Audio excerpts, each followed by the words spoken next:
You tried. Green Bay, you tried. You did. You gave it your best effort, right? You had a proposal. Cute little proposal.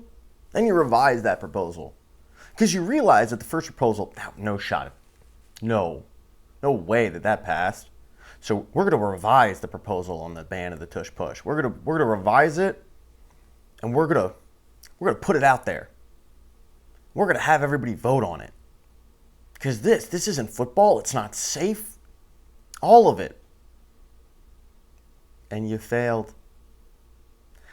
I understand that this video, which will probably get 50 views if I'm lucky, if it comes into the lexicon of Green Bay Packers fans, they will come at my throat in the comment section because sports is the one thing, it's just like it's impossible to look inward and realize what I'm about to say. Green Bay Packers fans, your team is baby shit soft.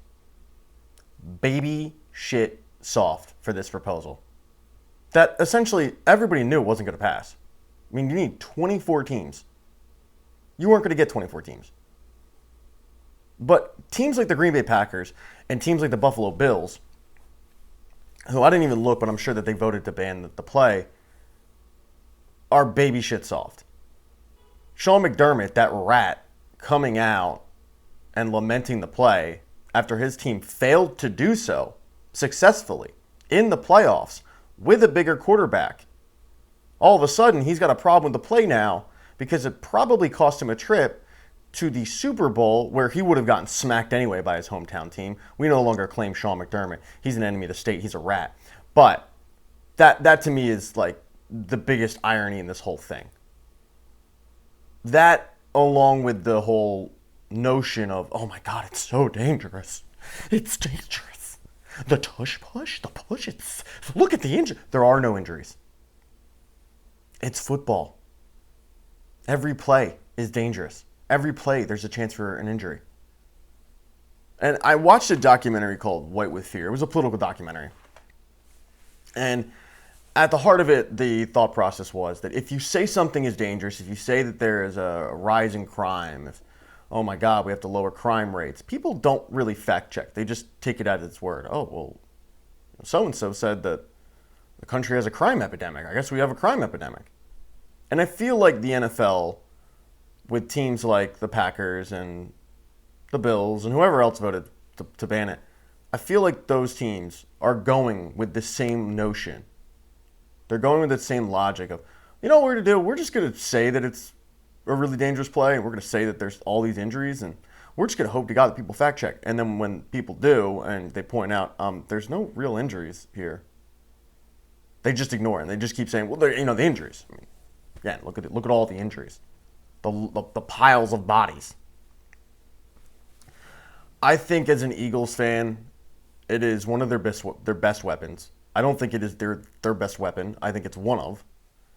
I think when you have Saquon Barkley, no matter what, you're probably picking up that yard anyway. You've got Jalen Hurts, guy squats 600. Okay, if he has to do a quarterback sneak, I think you're probably picking it up anyway.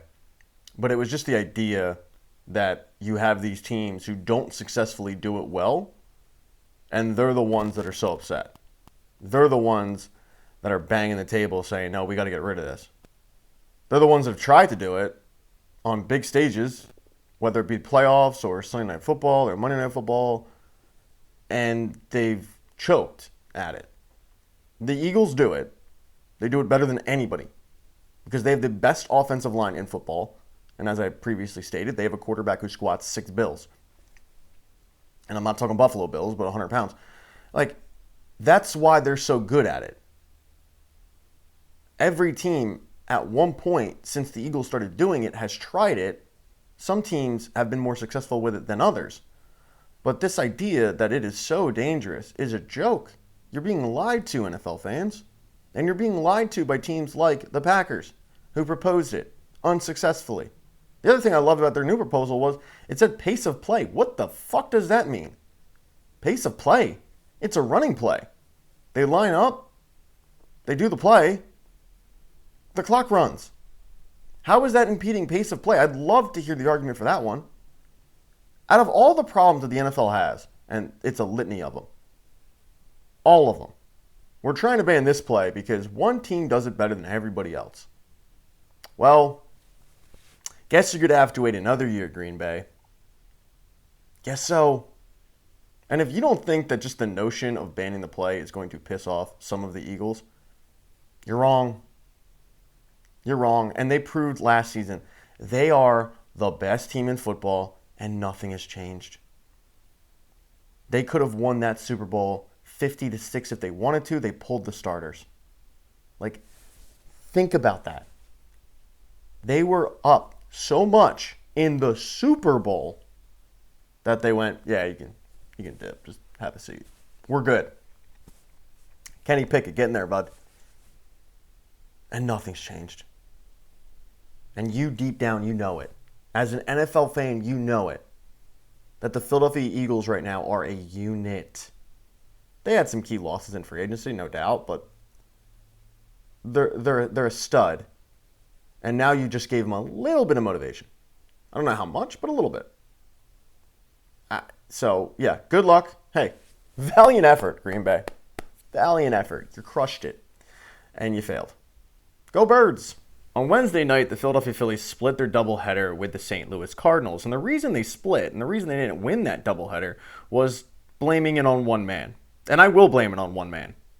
It was Aaron Nola. It was Aaron Nola's fault.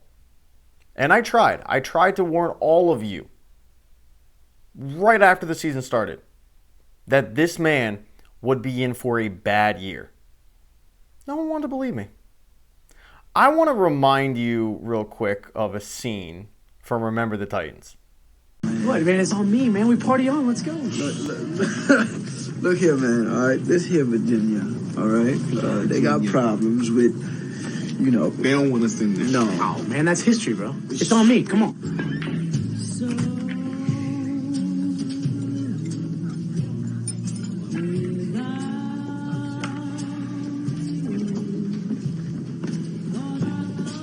We're full tonight, boys. What? There's tables all over the place, man. What are you talking about? Well, this is my establishment. I reserve the right to refuse service to anybody. Yeah, that means you too, hippie boy. Now, y'all want something to eat, you can take these boys out back and pick it up from the kitchen. What'd I tell you, man? Come on, Petey, man. I didn't know, man. I told you. What you mean you didn't know? What, you think I was playing with Man, you? he ain't know, Petey. Louie, he don't want to know. And you pull some crap like that, you better be able to back it up. Man, let's go, man. Cool out. Cool out. You see how mad Petey is at Sunshine because Sunshine's acting like he didn't know, even though he was just told? Petey isn't mad that he got shut out of the restaurant. He's mad because you've got this guy pleading ignorance who was told. I'm Petey. I'm pissed. I'm annoyed. We are 9 games into this season. 9. He is 1-7 with a 6.16 ERA. He got the run support, and he shit the bed. And here's why I'm mad. Here's why I'm mad. Because Aaron Nola was able to string together all of 2 good starts this season, where he didn't look like complete dog shit. And for a split second, you thought, maybe, right? Maybe the $24.5 million man is going to figure it out. And then the next 2 starts happened. I think the one before this, it was like 6 innings pitched, 4 earned runs. Tonight, he couldn't even get through 4 innings, and he was crushed by a mediocre to downright bad St. Louis Cardinals team. Let's talk now. All those people that were in my mentions on Twitter, calling me soft, saying it was lame, that I didn't want to watch his starts. One slapdick told me, "Oh yeah, you how did he word it? How did the In the Alley podcast word it? Then don't watch any of the games, you loser." Do you want to die on this hill still? Do you want to die on the Aaron Nola's a good pitcher hill? I'm genuinely curious. Are we still going to pretend that Aaron Nola's number 2? Because that is my biggest problem with this whole situation. Isn't the fact that the Philadelphia Phillies right now have a $24.5 million albatross that they're saddled with for not 1, not 2, not 3, 6 more years? No. That's not my gripe. My gripe is come playoff time, what do you think is going to happen? You think Aaron Nola is going to get the Taiwan Walker treatment that he deserves? Where the Phillies basically tell him, hey man, we'll see you in spring training. No. Aaron Nola will be thrown out there as their number 2 pitcher. And what do you expect to happen? Do you expect good Aaron Nola? Because if you do, you've been drinking the Aaron Nola Kool-Aid that has been fed to you for years now.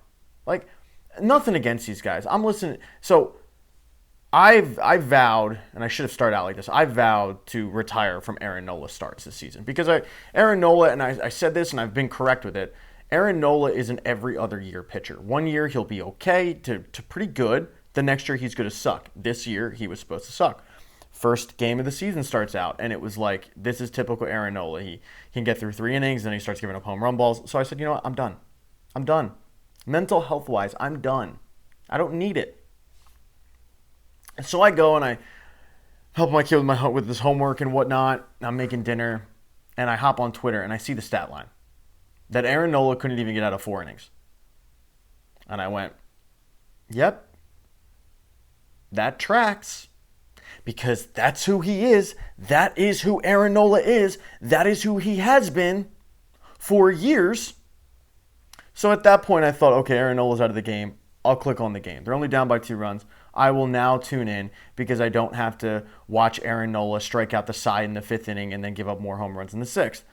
I turn on the broadcast, and again, nothing against these guys. What are they really supposed to say? But T-Mac at one point said, well, if anybody can figure it out, it's going to be Aaron Nola. What? No. I don't believe that. I don't.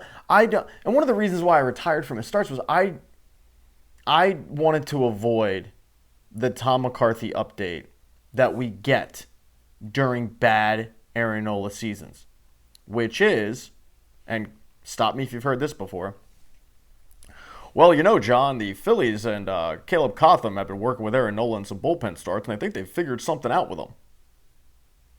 And then the 4th inning comes, and he's still giving up home run balls. It's that little glimmer of hope. Now, I understand why Phillies fans don't want to just immediately punt on this. I was one of the few, I feel like, that hated the contract right from the get-go. I didn't understand it. I still think it looks really, really bad.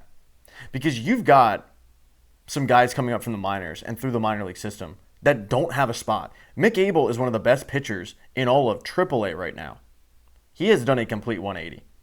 Last year, he looked like the AAA version of Aaron Nola. His ERA was like 6.5. This year, it's like 2.3. He looks really, really strong. Andrew Painter should be, I think, good to go next season. You know, I mean, the Phillies are coddling him with pitch counts and innings limits, but next season, like, he should be good to go. Where does he start? Because right now, there isn't a place for these guys. You've got Zach Wheeler tied up.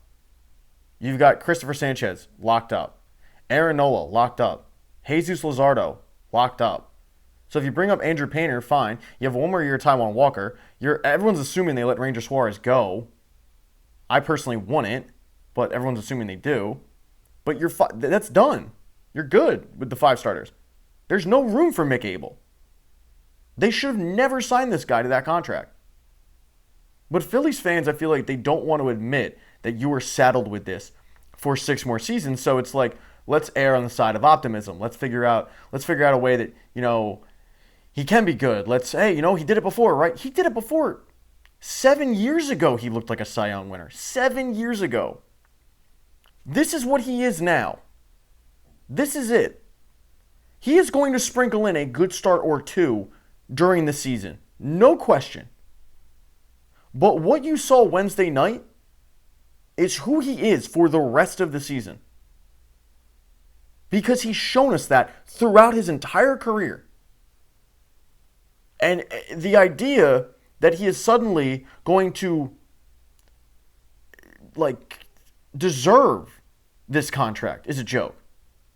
The Phillies messed up. Now, thank God, they seem to have corrected it, at least in a way, by going and trading for Jesus Luzardo, who looks every bit of a number 2, and he should really be the number 2 starter. But it won't be. Because it's the homegrown thing. Oh, we drafted him. He's the longest tenured guy. You know, he's one of the best homegrown pitchers ever. Blah, blah, blah, blah, blah, blah, blah, blah, blah. He sucks. He's horrible. And I'm sitting there arguing with idiots on Twitter about it as they do mental gymnastics to try to convince themselves that this dude is worth that contract and is a number 2. He's not. As the great Khabib Nurmagomedov said, let's talk now, as he was beating the shit out of Conor McGregor. Let's talk now. Let's have that conversation. Because I was called every name under the sun and acted like I was a dipshit for saying, I don't really want to watch this guy pitch anymore. And we're now 9 games in, and I'm sorry, but I've been proven right. And it doesn't really give me any joy to do this. I would have loved to come on and say, oh man, I'm an idiot, and post clips and all that, and have a good laugh about it. I've done that before. I did it with the Patty Pimblett video. Hey, I was dead wrong. I have no problem admitting when I'm wrong. But in this case, no. In this case, we all need to admit. We all need to have a good long look at ourselves in the mirror and say, it's time to exit the cult. Aaron Nola ain't it. And a couple more starts like this, and we're going to be having the question of, should Aaron Nola and Taijuan Walker be switched in the bullpen? And should it be Aaron Nola pitching out of the bullpen and Taijuan Walker pitching in the rotation? Because it's just I'm not even watching and I'm pissed off. I can't imagine what people that are actually watching this dude pitch feel. Are you ready to admit defeat, or are you still going to give it more time? Let me know in the comment section. Subscribe, dislike. I don't care. I'm fed up. Go Phillies, though. As I record this, the Philadelphia Phillies are the best team in baseball. That is just a statistical fact that you can either believe or disbelieve, but it's a fact nonetheless. They have the best record in all of baseball. They've won 5 straight, albeit they're playing the Rockies, so they probably should win those games. But still, nonetheless, they've won 5 straight, and even with Juan Soto going to the Mets, they're in second place. The Phillies are at the top. But, and here's the big but, Dave Dombrowski needs to go out and be proactive. And I'm not talking about at the deadline. I'm talking about right now. He needs to set the market, if you will, and he needs to go out there and address the glaring hole that this team has right now. And it's not stuff I previously talked about, which is they need a left fielder. You need to keep Kyle Schwarber where he is in the lineup, which, by the way, he's crushing. And I did a whole video about how that argument was dumb. You need to, right now, actually you need to do it yesterday, but right now, go out and find a lefty reliever. Because the news coming down that Jose Alvarado has been suspended for 80 games not only crushed the Phillies twofold, but it left them with no real lefty out of the pen. Now, the 2 reasons that I talked about that it crushed him is he's your best reliever, and the fact he really was your only lefty, and now you're stuck with Tanner Banks. And if you're looking for an internal option, i.e. going down to Lehigh Valley and grabbing one of those, it's kind of impressive when you look at the Lehigh Valley bullpen because they have 1 lefty. 1. And he's not very good. It's nothing but righties down there. Now, some of them are okay, and if a righty went down, I wouldn't have any problem with it. But there's no lefty to speak of. There's no white knight coming in, riding on a horse to save the day, throwing bullets from his left-hand side like that. It's just not, it's not there. So what do? Well, Dave Dombrowski needs to do what he has really never done with the Phillies, and that is go out there and make a trade in May or make a trade in early June and not wait till July and not believe that his acquisition of Tanner Banks last season is good enough. I heard a quote from Rob Thompson that said, our bullpen is good. We're going to get it. You're lying to yourself. It's not good. When you're throwing out the Carlos Hernandezes and the Jose Ruizes and the Joe Rosses of the world, you're not good. I don't ever need to see Carlos Hernandez throw a baseball for this team again. I don't know why he's on the team, to be honest with you still. He's not good.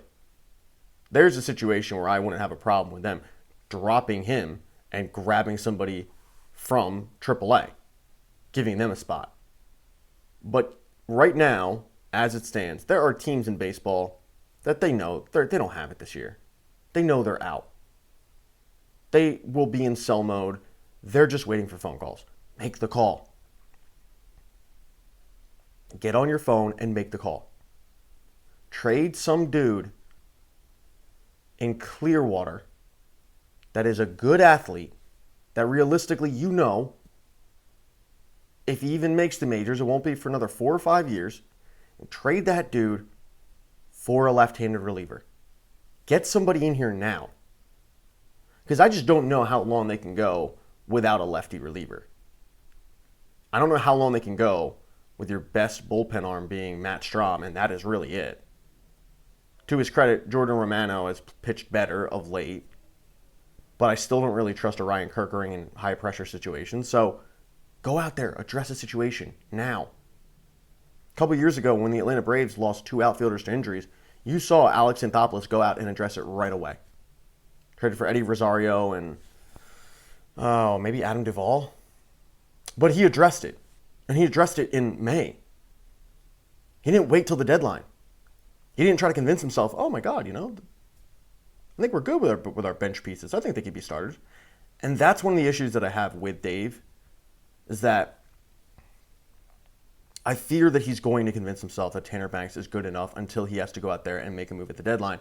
I would rather make a move now. For 2 reasons. 1, you need it, but 2, a lot of times making a bullpen arm move is very, very hit or miss. It's not like when you trade for a position player or a starting pitcher. If they're good, they're probably going to continue to be good.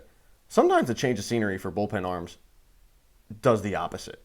Sometimes they just suck for the rest of the season. Sometimes that they were in such a good groove with their old team and they get to the new team, and it doesn't work out. We've seen that time and time again. So I'd rather make a move now in May. So hypothetically speaking, let's say, and I'm just going to throw a name out there. Let's say you trade for some dude named Scott Jones, made up name.